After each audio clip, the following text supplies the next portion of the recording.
He walked into his own dealership dressed in worn sneakers and a faded t-shirt. No one greeted him. No one asked his name. Instead, they told him to wait outside. But what they didn't know was that this man was the owner, and one phone call would turn their world upside down. This isn't a story about power. It's about character and what happens when you treat the wrong man like he doesn't belong. No one in the dealership paid attention to the man in the black cap, worn Queen t-shirt, and dusty sneakers. He walked quietly past the gleaming coupes, studying their interiors with a calm, unreadable gaze. No Rolex on his wrist, no luxury car parked outside, just a quiet man that everyone overlooked. But what they didn't know was that he was Malcolm Price, founder and CEO of the high-end auto chain M-Drive Motors. And today he wasn't here to supervise. He was here to see how they treated people when they thought no one important was watching. A young salesman brushed past him without a glance, rushing eagerly toward a couple stepping out of a sleek Range Rover. Malcolm gave a faint smile, not of amusement, but of recognition. He'd been here before. Not this exact place, but this exact feeling at 23, turned away from a dealership just because his shirt had holes in it. Now, years later, he had built an empire. But today he wanted to know, had the people working for him forgotten what this business was built on? The test had begun, and they didn't even know they were being graded.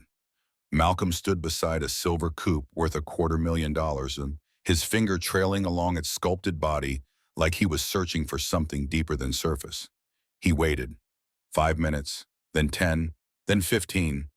Still not a word, no offer of help, not even a nod. Then the glass doors whooshed open. A man in a tailored gray suit stepped in, crisp white shirt, fiery red tie, gold watch gleaming under the lights. And within seconds, the entire atmosphere of the showroom transformed. "Welcome, sir. We're honored to have you here. Would you like to test our VIP line? Champagne, perhaps?" Malcolm stepped back, arms folded across his chest, watching the performance unfold.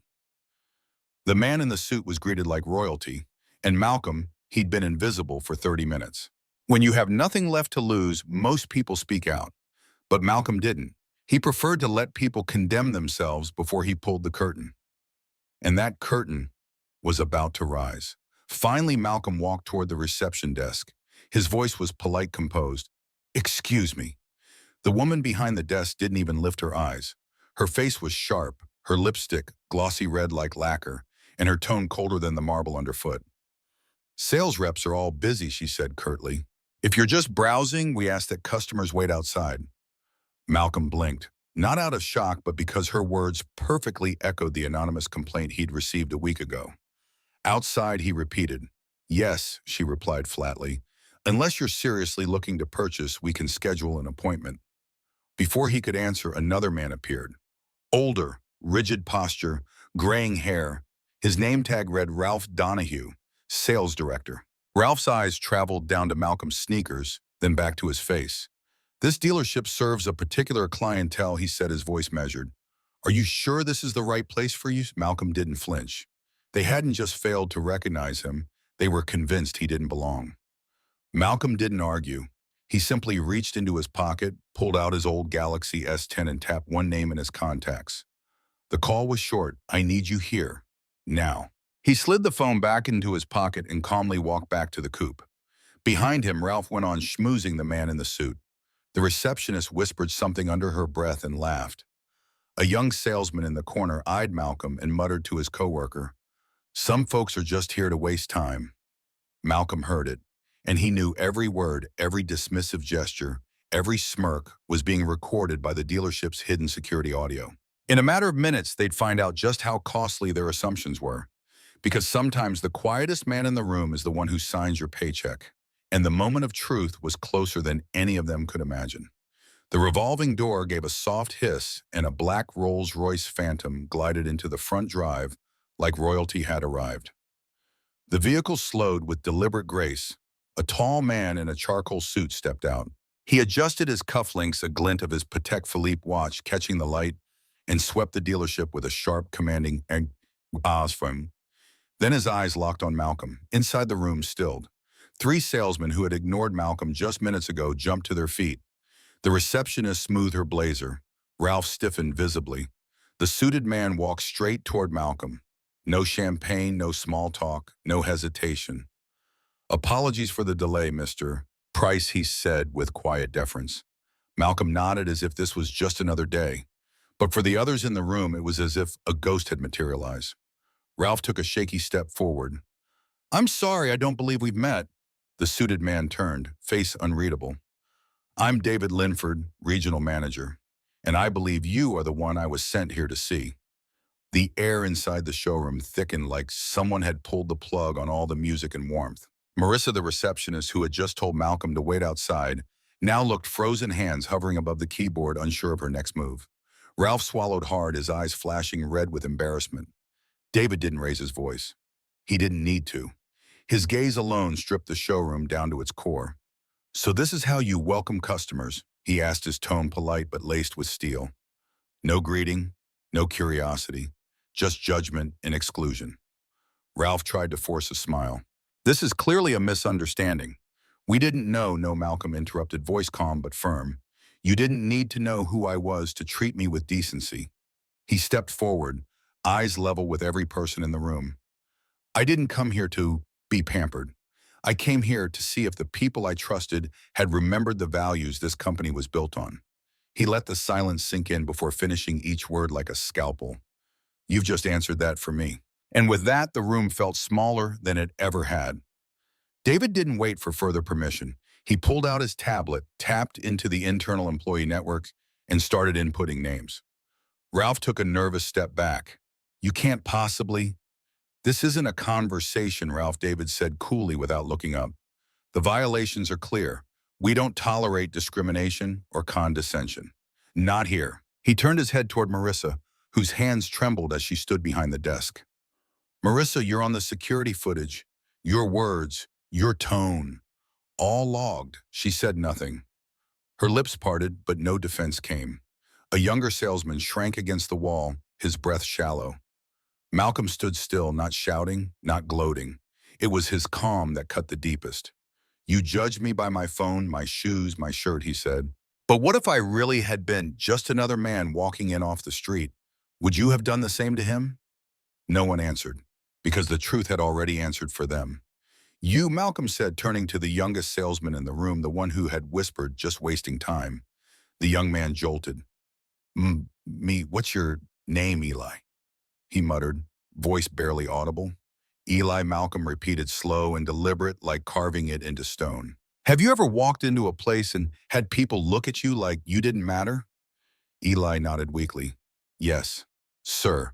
Then why would you do that to me? Another silence, more brutal than shouting. I didn't think exactly. Malcolm snapped. You didn't think. You judged before asking, acted before understanding. The words weren't loud, but they were heavy, and no one in the room could ignore the weight. David closed his tablet. Sir, I've already notified corporate. Terminations will proceed today. Ralph staggered. But I've been here 10 years. And in those 10 years, Malcolm said you taught this team to look at wallets before looking into eyes. And in that moment, Ralph, he finally realized he hadn't just failed Malcolm. He had poisoned an entire culture. Malcolm stepped forward to the silver coupe, the same one Ralph had told him not to touch. Without hesitation, he grabbed the handle. No one dared to stop him. The soft click of the door unlocking echoed through the dead silence like a gavel striking. He sat inside, hands resting on the leather steering wheel. The scent of new upholstery filled the air, sharp, luxurious, almost ironic. He didn't need this car, but this moment wasn't about possession. It was about principle. He stepped out slowly, shutting the door with a quiet finality, then turned to face the room, no longer the man in sneakers, but the owner of everything their paychecks depended on. I didn't need special treatment, he said evenly. I just needed you not to disgrace yourselves. Then he turned to David. Do we have everyone on the list? David nodded. Video, audio, names, all accounted for. Malcolm exhaled, not in relief but in resolution. Good, let's clean house. As Malcolm made his way toward the exit, a soft voice called from behind. Sir, can I get your car for you? It was the valet, a young man barely 20, the only one who hadn't judged, hadn't mocked, hadn't ignored. He had simply done his job with dignity. Malcolm turned, studied him for a moment, then reached into his wallet and pulled out a crisp $100 bill. You were the first one in who looked at me like a human being, not like a price tag. The valet's eyes widened. He hesitated. Thank you, sir. I just... Treat everyone the same. Malcolm smiled, not the cold, polite smile from earlier, but one that warmed the space between them. And that, he said, pressing the bill into the young man's palm, is exactly why you'll go further than most of them ever will. Just then, the black Maybach pulled up sleek and silent like a cat in the dark. Malcolm opened the door, stepped inside. Behind him, the showroom wasn't just quiet. It was crushed under the weight of what they just learned. From the back seat of the black Maybach, Malcolm turned and looked back through the tinted glass. The late afternoon sun slanted across the dealership's windows, casting long shadows on the marble floor that only hours ago reflected arrogance and apathy. Now those same reflections bore the faces of regret. Marissa, the receptionist who'd told him to wait outside, sat paralyzed at her desk, her hands still frozen mid-keystroke. Eli, the young salesman who'd made that cutting comment, was hunched over in the corner, his jaw-clenched, eyes blank. And Ralph was nowhere to be seen. Only his blazer remained draped over a leather chair like a flag of surrender, his phone buzzing with a notification from HR, termination meeting, 3:00 p.m. No one had screamed, no one had cursed, because Malcolm hadn't needed to raise his voice. Their own actions had done all the speaking. He didn't smile. He didn't revel in their shame. This wasn't revenge. This was a mirror, and they were all finally seeing themselves. He leaned back in the seat, murmuring under his breath, "No one is born to be looked down on, but too many choose to forget how it feels to be ignored." And then the car rolled forward, silent as a lesson that didn't need to be repeated.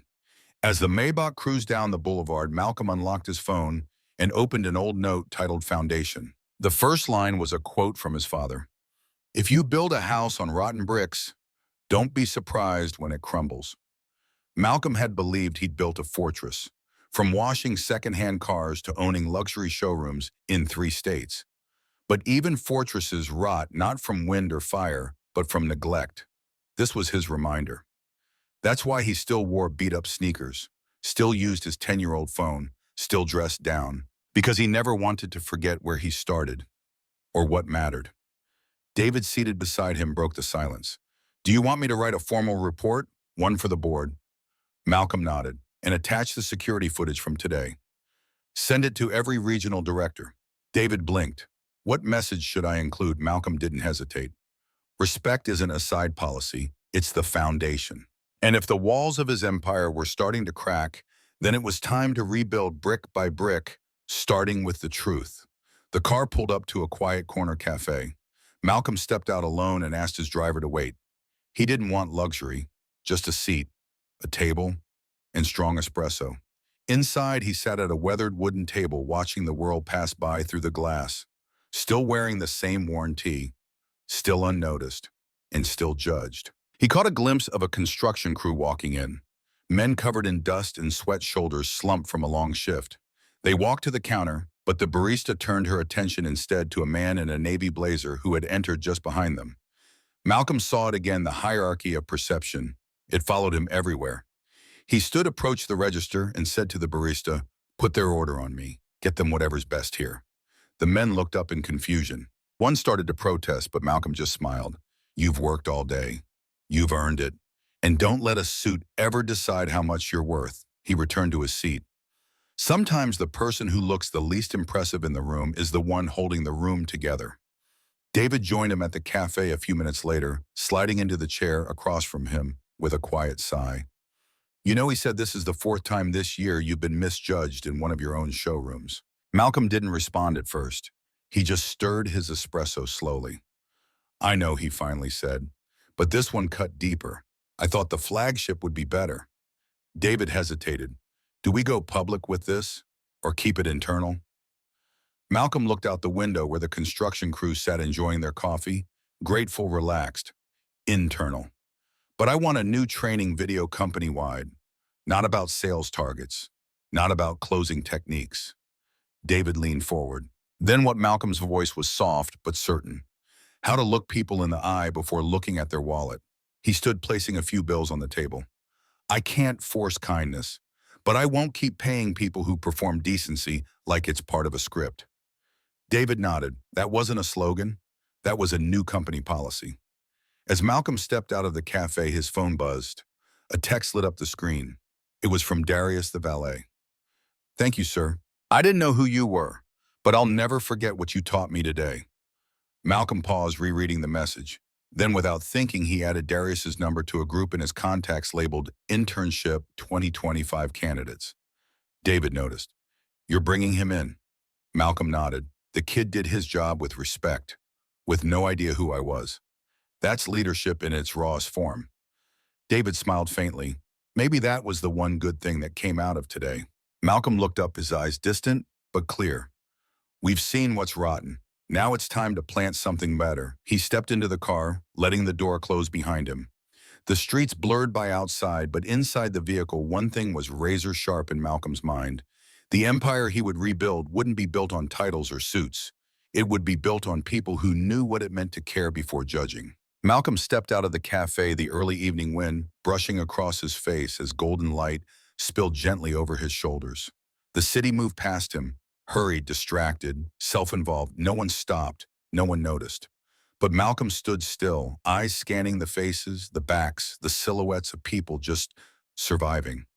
None of them knew who he was. None recognized him as the man who spoke at the state's biggest investment summit the year before, or that those beat-up shoes had walked across the stage to accept Entrepreneur of the Year, and that anonymity felt like peace. He remembered telling his mother once, "One day when I'm rich, I'll walk back into a dealership wearing the same clothes I wore when they rejected me." Not to show off, to see who's really learned anything. Today he didn't just walk in, he built the building, hired the people, and they still failed the test. He wasn't angry anymore, but he wasn't finished either. Because someone else, someone important still needed to be called, and that call would carry a lesson beyond dollars and policy. Malcolm stood at the curb, his fingers tapping the edge of his phone as the wind picked up. This time he didn't call HR, or another manager, or PR. He dialed a number he hadn't touched in years. The line rang twice before a deep, warm voice answered. Malcolm. It was Jeremiah Brooks, founder of the very first dealership Malcolm ever worked at 15 years ago. A man who'd once handed him a wrench and said, "Real service starts with the eyes, not the hands." "I just cleaned house," Malcolm said flatly. "Let me guess," Jeremiah replied, his voice grave. "They forgot how to see people." Malcolm exhaled, half a laugh, half a sigh. "They offered champagne to a gold watch and told me to wait outside." Jeremiah didn't respond right away. Then softly, respect is the cheapest currency, but the first one to vanish when success comes too fast. Malcolm looked at the sky. "I won't let what I built rot from the inside." "Then tear it down," Jeremiah said, "and rebuild it with trust." The call ended, and Malcolm's jaw tightened with quiet resolve. This wasn't just a cleanup. It was a reset. While Malcolm stood blocks away, sipping his thoughts back at the dealership, the aftershocks were just beginning to settle. Marissa had been summoned upstairs. Her heels clicked slowly across the floor, a rhythm that once meant confidence, now hollow and unsure. Her mind kept replaying her own voice. "If you're just browsing, please wait outside." She never imagined a single sentence could undo her entire career. Eli, meanwhile, sat alone in the break room, his mouth dry, his fingers trembling against the edge of a styrofoam cup he hadn't touched. The words he'd whispered, the smirk he'd worn, they clung to him like shame he couldn't wash off. And Ralph gone, his vest left on a chair, his phone still buzzing with a message from HR. 3 p.m. termination meeting. No one had shouted, no one had been cursed out, because Malcolm never needed to raise his voice. Their own actions were the loudest reprimand. The once bustling showroom now echoed like a funeral hall, and in that silence, for the first time, they finally heard the thing they had ignored the most, their own conscience. That night, when the sun dipped behind the skyline, Malcolm returned no longer in disguise. He wore a black tailored suit, not for status, but to honor the place that had once symbolized his dreams, a place that now demanded rebuilding from the inside out. As he stepped in, the scent of leather and steel still lingered, but the arrogance in the air was gone. A new receptionist, a young woman with calm eyes, greeted him with sincerity. "Good evening, sir. Is there anything I can help you with?" Malcolm smiled gently. "I'd just like to walk through." She nodded without hesitation. No questions, no glances at his shoes, no judgments. He walked past each display car, fingers brushing along the edges, but not stopping. He wasn't there to shop. He was searching for something he'd lost, the spirit of his first dealership. He paused at the silver coupe, the same one Ralph had guarded like it was sacred. Now it stood as a symbol of what must be protected not with velvet ropes, but with humility.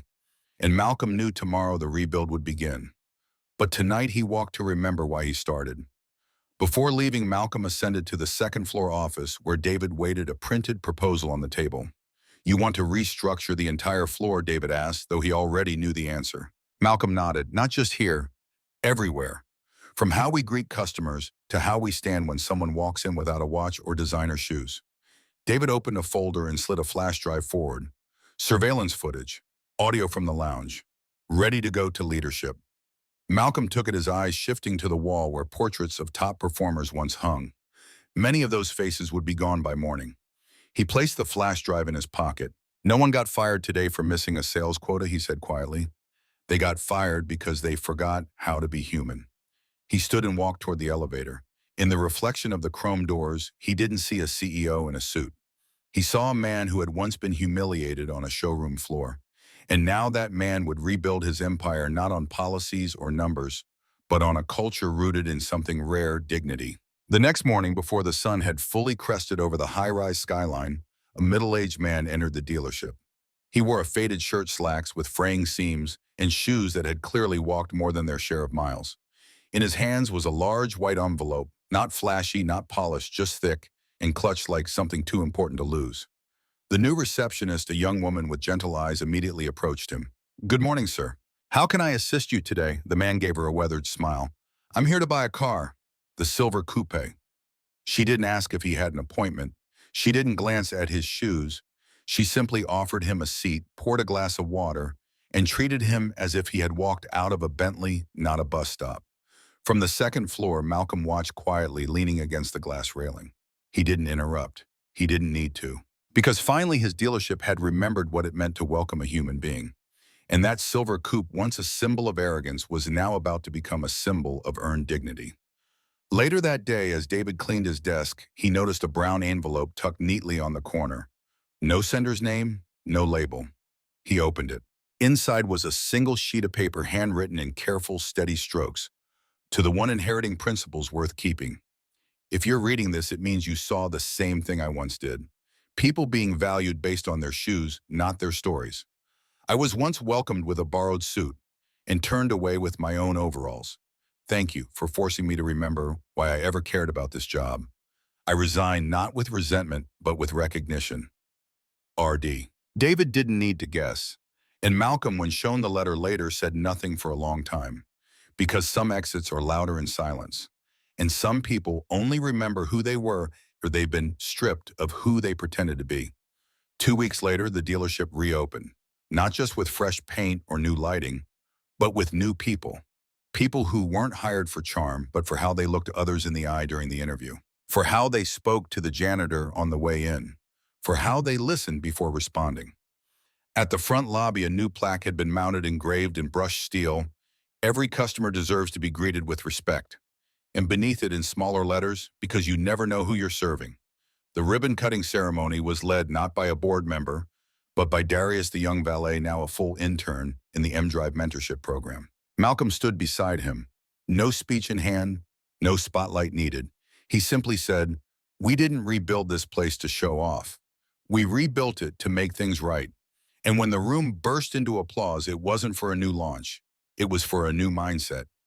Days later, Malcolm stood in front of an executive meeting, all suits, numbers, graphs. But he didn't start with sales figures. He told them a story about a man in a faded t-shirt and scuffed sneakers, about a silver coupe, about how no one even asked his name. Then he asked the room, "What if I wasn't the CEO? What if I was a grieving husband trying to buy a car my wife dreamed of before she passed? What would your commission mean then?" Silence. And then he added, "We spend millions on ads, on data, on closing techniques. But if we can't look a nervous stranger in the eye and see them, we're just machines wrapped in suits." There was no slide for that, no KPI metric. But it was the only lesson that would keep the walls of their empire standing. That night, Malcolm sat alone in his office. He didn't draft memos or study numbers. He just pulled up an old photo on his screen, his first dealership. A tin shack off a highway, a handmade sign, a folding chair. But every customer who walked in had left with a handshake, a smile, and a sense that they mattered. He leaned back, closed his laptop, and scribbled one final note in the internal system. Respect isn't something you give when someone proves they deserve it. It's something you give before you ask who they are. He walked to the window. The city shimmered with light. But behind the glass, something else shone brighter. A vision not of cars or money or deals, but of a culture rebuilt not by ego but by empathy. And that, Malcolm knew, was the only empire worth leaving behind. Respect isn't a privilege you give when someone proves they deserve it. It's the standard you live by when you think no one important is watching. Wealth doesn't excuse arrogance. Titles don't define worth. And true leadership means standing up not above others, but with them. Because the most expensive thing a person can lose isn't money. It's their integrity.